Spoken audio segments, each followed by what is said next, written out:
Salut, bienvenue pour l'agenda du permaculteur du mois de mars.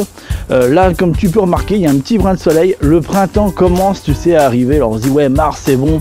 Bon, après, tu as avril où tu te dis, ouais, tu connais le dicton, faut pas découvrir d'un film, machin et compagnie. Enfin bon, bref, quoi qu'il en soit, mars est un peu mieux que février, un peu moins bien qu'avril, mais malgré tout, il y a des choses qu'on peut commencer à faire. Si c'est pas encore fait, je t'invite à cliquer sur le bouton s'abonner juste en dessous et la petite cloche de notification. Comme ça met au courant de l'ensemble des vidéos que je produis tous les jeudis. Là, ce que tu vois actuellement, c'est que j'ai installé ce qu'on appelle des voiles de forçage. Alors, d'un point de vue ultra technique, ça porte un nom. En fait, si tu veux, ce sont des voiles qui ont 17 grammes au mètre carré, ce qu'on appelle les P17, tout simplement. C'est des voiles tout ce qu'il y a plus classique en culture dans le maraîchage pour justement commencer à réchauffer la terre en vue des premières plantations, voire des premiers semis, puisque là, au niveau de mars, on va pouvoir commencer à faire pas mal de choses, dont les semis de radis. Alors, c'est les radis dits de printemps. Tu sais, c'est les hâtifs, là. C'est vraiment les tout premiers radis. Alors, c'est pas ceux que l'on met généralement en avril-mai, c'est un peu plus. C'est ceux, c'est les radis hâtifs. T'as pas de variétés qui. T'as quelques-unes, pas non plus énormément, mais t'as quand même quelques-unes qui répondent à cette particularité. Et puis, c'est aussi le moment de mettre tous les pois. Tout ce qui est pois, tout ce qui est fèves. Je remets aussi en semis directement en pleine terre les épinards, bien entendu. Et puis voilà, c'est à peu près tout, tu vois, à ce niveau-là. Après, ce que je commence aussi à faire, c'est certaines racines, telles que, plus précisément, c'est les bulbes. Donc ça va être tout ce qui est ail, oignon, échalote. Donc ça, c'est tout ce que tu vas pouvoir soit semer ou planter directement en pleine terre.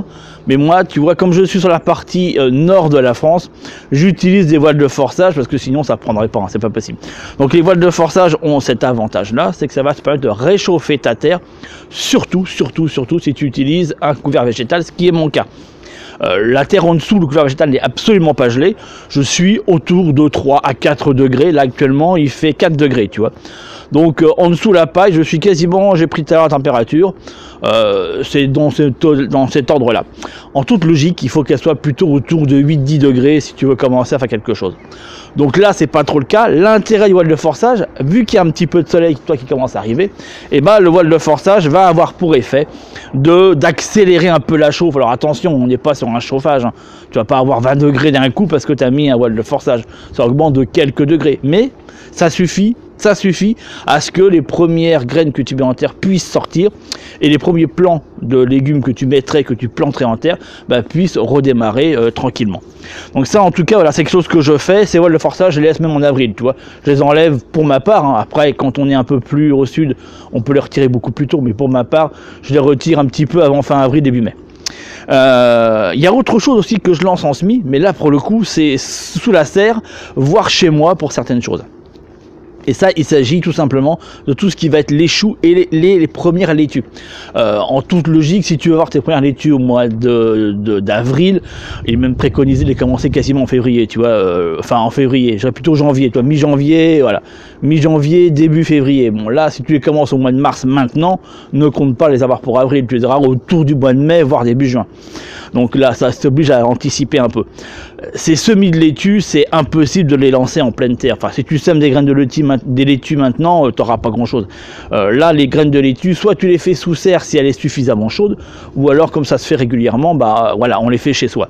À l'intérieur de chez soi, bien entendu, il faut qu'il y ait une certaine chaleur chez soi, et puis ça va avec, logiquement, une lumière suffisante qui va plus ou moins imiter le soleil pour que c'est justement ces petits semis se mettre à filer, c'est-à-dire à grandir et puis à se casser, quoi. C'est des tiges qui montent, toutes blanches et puis elles se pètent. Ça, c'est un manque de lumière tout simple. Et c'est que ça arrive très souvent quand on met ça derrière sa fenêtre, plus ou moins bien exposé. Généralement, ça file. C'est pour ça que ça nécessite tout ce qui va être, en règle générale, tu comprends bien, tout ce qui va être semis à l'intérieur, ça nécessite des éclairages artificiels.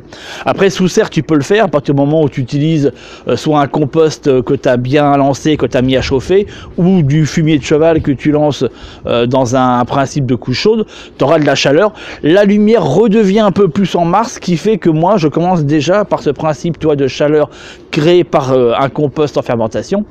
Je commence à mettre mes premiers semis directement sur mes étagères qui sont dans la serre. Donc là, ça va être l'occurrence les laitues et les choux. C'est les premières choses que je lance.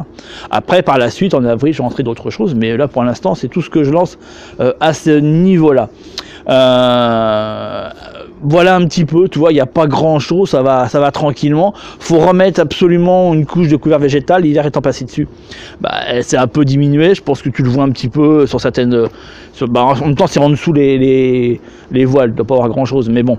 Donc il faut remettre une bonne couche, avant le printemps, comme ça c'est fait, on ne t'as pas à y repasser. Puis ça permet aussi de réactiver un petit peu l'ensemble de ce qu'on a mis, de relancer. Et puis ma foi, tu vois, bah, c'est tout, il n'y a pas grand chose de plus. Préparer doucement les choses, planter les oignons, et là il y a des échalotes, moi j'en mets un gros paquet, c'est un truc qui me prend du temps généralement. Je fais ça en plus sur butte parce que tu vois, bah, là juste derrière, tu la vois, elle est ici, tu vois, c'est la butte qui va me servir cette année pour mettre tout ce qui est ail, oignons, échalotes et aussi les poireaux que je mettrai aussi dessus, parce que j'ai un terrain quand même qui est assez humide, donc il est nécessaire quand même qu'il soit bien drainé. C'est ce qui est nécessaire pour tous les bulbes, hein, que ce soit bien drainé et que l'eau puisse partir et surtout pas stagner, ça les fera pourrir autrement. Voilà. Comme tu vois, je sais pas si tu vois sur l'image, j'espère que tu la vois, elle est peut-être mal décalée. Je prendrai après avec la vidéo. J'ai des châssis, ça me sert aussi à lancer mes semis aussi de laitue. J'ai encore des scaroles qui sont en dessous. Donc si tu veux, cet hiver, bah, je me suis nourri en grande partie avec ces châssis-là. Et puis ce qui était aussi ici, mais maintenant il n'y en a plus, hein, c'est autre chose qui prend le relais. Là j'ai les fèves, tu vois, compris le relais ici. Bon. J'ai les fèves et les pois. Là j'ai encore des scaroles, mais elles vont partir. Donc là j'aurai des laitues qui viennent à la place. Enfin, tu vois, à chaque fois, en fait, compte, les choses sont jamais quasiment vides avec moi. Il y a toujours quelque chose qui va prendre le relais, qui va prendre la place de manière optimisée, toujours un petit peu quand même. Voilà, donc les châssis ont leur importance parce que la serre, à un moment donné, elle me sert pour les semis. J'en ai jamais assez de place pour en mettre. Donc à un moment donné, elles finissent aussi dans les châssis. Et puis à un moment donné, la serre, elle me sert pour les tomates. Alors, et puis aussi pour les cornichons. Et puis les concombres, toi je mets tout ça là-dessous. Donc du coup elle est tellement blindée qu'après bah, je réutilise des châssis à nouveau pour tous les semis d'hiver, tu vois, donc que je lance au mois de juillet, août. Enfin bon bref, tu vois, donc les châssis servent vraiment pas mal. Et puis la serre en fait est un peu une double fonction, à la fois lancer les semis, puis après pour lancer les productions. Voilà, bah, c'est tout ce que j'ai à dire, tu vois, sur Mars, j'ai pas grand chose. Au niveau des fruitiers, si tu veux les planter, mais dépêche-toi vraiment parce que tu vois, moi, enfin, on dit qu'on peut encore le faire, j'aime pas. Là, tu le vois, là, c'est un pommier. J'ai les premiers bourgeons qui sortent. Hein. Pour moi, à partir du moment où ça sort les bourgeons, je plante plus. Je mets plus en terre.